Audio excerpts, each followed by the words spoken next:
நிதர்சனமான விமர்சனம், நியாயமான தரவரிசை, நேர்மையான பார்வை என்ற தாரக மந்திரத்தோடு வாங்க நிகழ்ச்சிக்கு போகலாம். இது பாக்ஸ் ஆபீஸ் 1 2 3.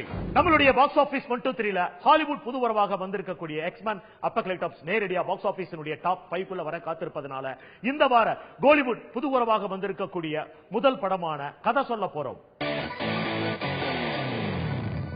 இந்த படத்துடைய கதையை ஷார்ட் அண்ட் ஸ்வீட்டா சொல்லணும் அப்படின்னு சொன்னா, நரேன் விஜயலட்சுமி ரெண்டு பேருடைய தம்பதிக்கும் ஒரு குழந்தை பிறக்குது. இந்த குழந்தைய ஒரு லேடி வந்து ஹாஸ்பிட்டல்ல இருந்து கடத்திடுறாங்க. ஆனா குழந்தையுடைய முகத்தை அப்பா பாத்துறாரு. அந்த லேடியை துரத்திட்டு ஓடுறப்போ அவங்கள போலீஸ்ல கம்ப்ளைண்ட் பண்ணி போலீஸும் துரத்துறாங்க. ஒரு விபத்துல சிக்கி அந்த அம்மா ஆக்சிடென்ட் ஆயிடுறாங்க.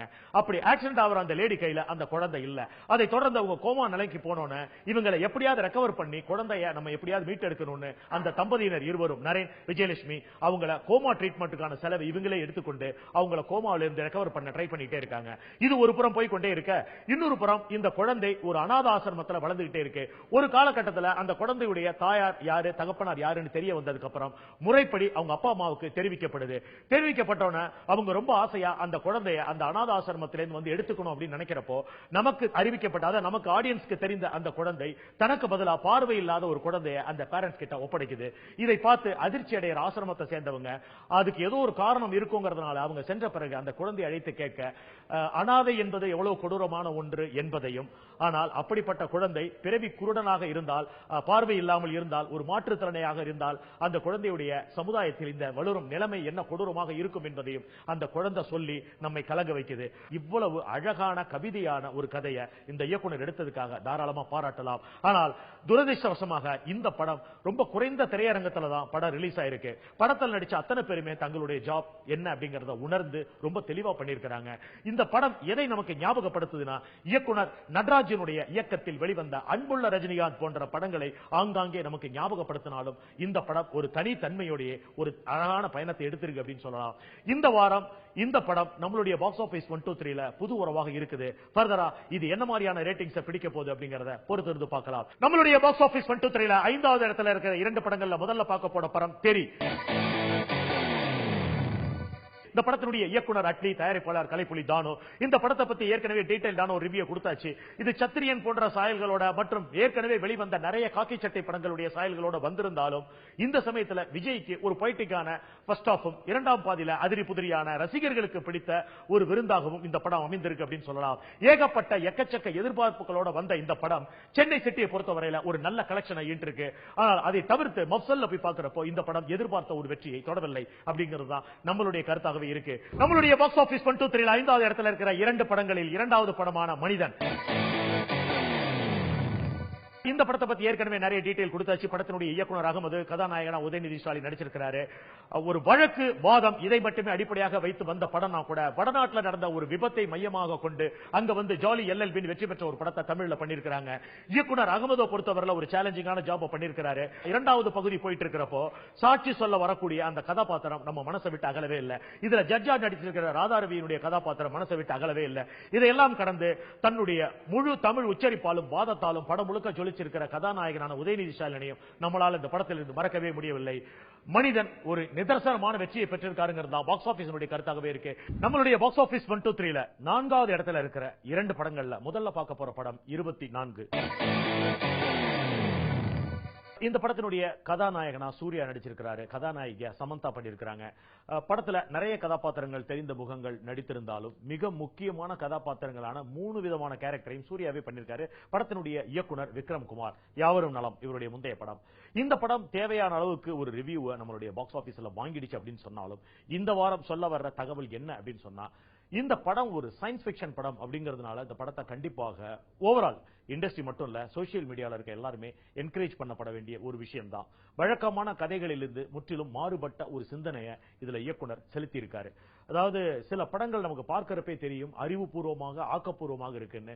இந்த படம் அதிலிருந்து இன்னும் மாறுபட்டு அறிவியல் பூர்வமாக இருக்கு அப்படின்னு சொல்லலாம்.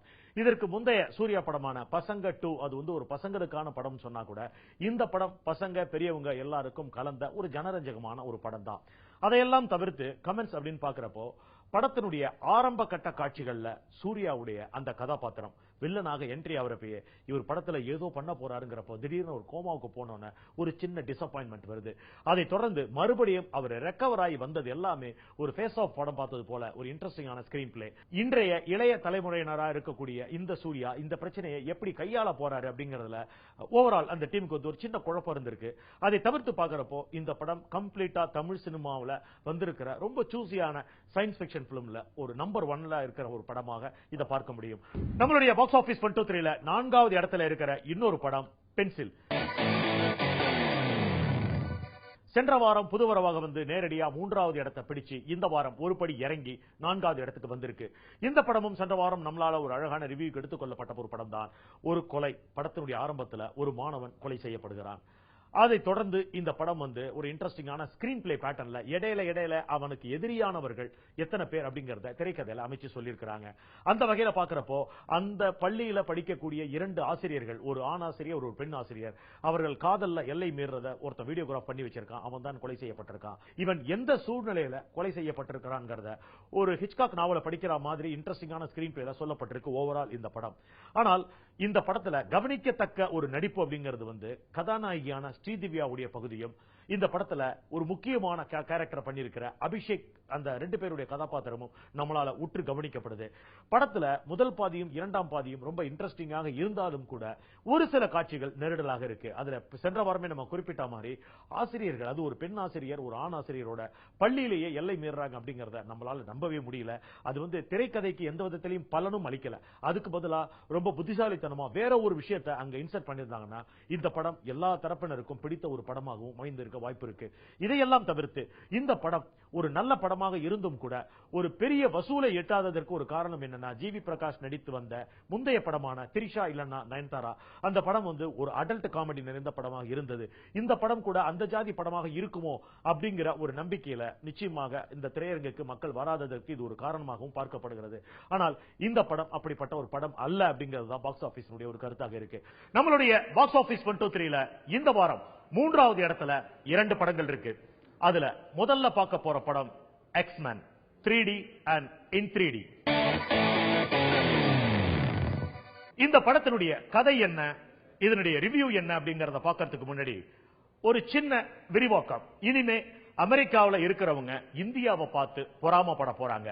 மீண்டும் ஒரு ஆங்கில படம் ஜங்கிள் புக்கு அப்புறம் அமெரிக்காவுக்கு முன்பே இந்தியாவில் ரிலீஸ் ஆகி இருக்குது. அது வந்து X-Men Apocalypse. இந்த படத்தை பொறுத்தவரையில இங்க 20ஆம் தேதி ரிலீஸ் ஆன இந்த படத்தை பார்க்கிறதுக்கு அமெரிக்காவில் இருக்கிறவங்க 27ஆம் தேதி வரைக்கும் வெயிட் பண்ணணும். சரி, இந்த படத்தோட கதை என்ன அப்படிங்கறத பார்த்தலாம். மனித நாகரீகம் தோன்றிய பொழுதே உதித்த ஒரு மியூடன்ட் மனிதன் சாகா வரம் பெற்ற கடவுளாக கருதப்படுகிறான். அவனே மிகவும் அதிக சக்தி வாய்ந்த மியூடன்ட். பல்லாயிரக்கணக்கான ஆண்டுகளுக்கு பிறகு, அதாவது கும்பகர்ண தூக்கத்திலிருந்து எழுந்து வந்த அவன் மற்ற சில மியூடன்ட் மனிதர்களை தேடி கண்டுபிடித்து அவர்களை தனக்கு கீழே பணிபுரிய வைத்து ஒரு புது உலகை உண்டாக்க முயற்சி செய்கிறான். இவர்களால் உலகத்தில் பல அபாயங்கள் வர வாய்ப்பு உண்டு என்று அனைவரும் திகிலில் உறைந்து போகின்றனர்.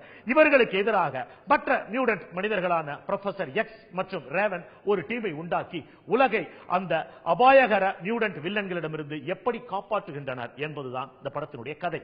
இதற்கு முன்பே வந்த X-Men கேரக்டர்களை விட இளம் வயதினராக கொண்டு வந்து கதை 1983இல் நடப்பது போல டைம் லைனை ரீசெட் செய்து காட்டியிருக்கிறார்கள். அப்போகலிப்ஸ் கூடு விட்டு கூடு பாயும் திறமை கொண்டவராக காண்பிப்பது விட்டலாச்சாராவின் படங்களை நமக்கு நிறைய நினைவூட்டுகிறது. நம்மளுடைய பாக்ஸ் ஆபீஸ் 123ல 3வது இடத்துல இருக்கிற இன்னொரு படம் இந்த வார கோலிவுட் புதுவரவாக வந்து நேரடியா 3வது இடத்தை பிடிச்சிருக்கிற படம் மருது. இந்த படத்தினுடைய கதாநாயகனா விஷால் நடிச்சிருக்கிறாரு, கதாநாயகியா ஸ்ரீ திவ்யா நடிச்சிருக்கிறாங்க. படத்தினுடைய கதை என்னன்னு பார்த்தலாம். ரொம்ப ஒரு வரியில சொல்லணும் அப்படின்னு சொன்னா, அப்பத்தா அப்படின்னு சொல்லப்படக்கூடிய ஒரு பாட்டியால் வளர்க்கப்பட்ட பேரன், ஒரு பாசத்துக்கு மட்டுமே கட்டுப்பட்டவன். அவன் ஏறக்குறைய ஒரு சண்டியர் மாதிரி இருக்காரு. வந்த சண்டை எதையுமே விடாத ஒரு கதாபாத்திரமா விஷால் இருக்காரு. மூட்டை தூக்கக்கூடிய, அன்றாட கூலி வாங்கக்கூடிய ஒரு தொழிலாளியாக இருக்கிறாரு. இது ஒரு புறம் இருக்க, இவருக்கு எதிர்பாராமல் ஸ்ரீதிவ்யாவை சந்திச்சு அவங்களுக்குள்ள மோதல் மூலமாக பாட்டி சொல்ல ஒரு காதல் உருவாகுது. இதுக்கு சூரி மிக முக்கியமான காரணமாக இருக்காரு. இப்படி போயிட்டு இருக்க கதையில ஒரு பக்கம் வில்லன், அதாவது இந்த படத்துல பைல்வான் அப்படிங்கிற கதாபாத்திரத்துல ஒரு அரசியல்வாதியாக வரக்கூடிய ராதா ரவி, அவருடைய அடியாளாக இருக்கக்கூடிய நமோ நாராயணனால் உருவாக்கப்பட்ட ப்ரொடியூசர் சுரேஷ், அதாவது ரோலக்ஸ் பாண்டி அப்படிங்கிற கேரக்டர் பண்ணியிருக்காரு. அவர் ராதா ரவிக்கு வலதுகரமாக செயல்பட்டு ரவுடித்தனம் அடாவடித்தனம் பண்ணி கொஞ்சம் கொஞ்சமா அரசியல்ல ரொம்ப பெரிய ஆளா வந்துட்டே இருக்காரு. ராதா ரவியாலேயே ஒரு காலகட்டத்தில் இவர் ஏறக்குறைய அந்த தொகுதியினுடைய எம்எல்ஏவாக அறிவிக்கப்படக்கூடிய ஒரு சூழல் உருவாகுது. இப்படிப்பட்ட சூழல்ல அங்க நடந்த ஒரு கொலைக்கு அடையாளம் தெரியாமல் இருக்கிறப்போ அந்த பிணம் யாரோடது, அதை கொலை செய்தது யார் அப்படிங்கறத வக்கீலான மாரிமுத்து கண்டுபிடித்து அதுக்கு ஒரு போலீஸ்ல கம்ப்ளைண்ட் கொடுத்து கோர்ட் மூலமா ஒரு ரிட் மனு வாங்கிடுறாரு. இந்த மனு சரியான வழக்காக வந்துச்சுன்னா நம்ம உள்ள போயிடுவோம், நம்மளுடைய எம்எல்ஏ பதவி பறி போயிடுங்கிறதுனால மாரிமுத்துவையும் அவர் மகளான ஸ்ரீதிவ்யாவையும் வில்லன் சுரேஷ் கொலை செய்யணுங்கிற முனைப்போட துரத்துறப்போ எதிர்பாராமல் அவங்கள விஷால் காப்பாத்துறாரு. அதை தொடர்ந்து விஷாலுக்கும் ஸ்ரீதிவ்யாவுக்கும் கல்யாணமாகி அவங்களுடைய மனைவியானதுக்கு அப்புறம் நேருக்கு நேர் அவர் சுரேஷோட சவால் விட்டு கோர்ட்ல இந்த கேஸ கொண்டு ஸ்ரீதிவ்யாவை சாட்சி சொல்ல வச்சு இவருக்கு எதிரான ஒரு பிடிவாரண்டையும் பிறப்பிக்க வைக்கிறாரு. இதனால ரெண்டு பேரும் நேரடியாக எதிரி ஆயிடுறாங்க. இதற்கு ஒரு வகையில ராதா ரவி தெரியாமல் துணை போயிடுறாரு விஷால் கோர்ட்டுக்கு வர்றதுக்கு. அதனால வளர்த்த கடா மார்பில் முட்டும் அப்படிங்கிற மாதிரி தன்னை வளர்த்த ராதா ரவிய கழுத்தை அறுத்து அல்லது உடலை குத்தி கொலை செய்திருக்கிறாரு. ஏற்கனவே கதாநாயகியின் அம்மாவையும் இவர் தான் கொலை செய்திருக்கிறாரு. கண்டம் துண்டமா வெட்டி ஒவ்வொரு பாட்டையும் ஒவ்வொரு பகுதிகளில் போட்டு இப்போ நேரடியா இவங்களுடைய அப்பத்தாவை கடத்தி வச்சு அவங்கள ஒரு வித்தியாசமான முறையில் அவர் கொலை செய்யறாரு.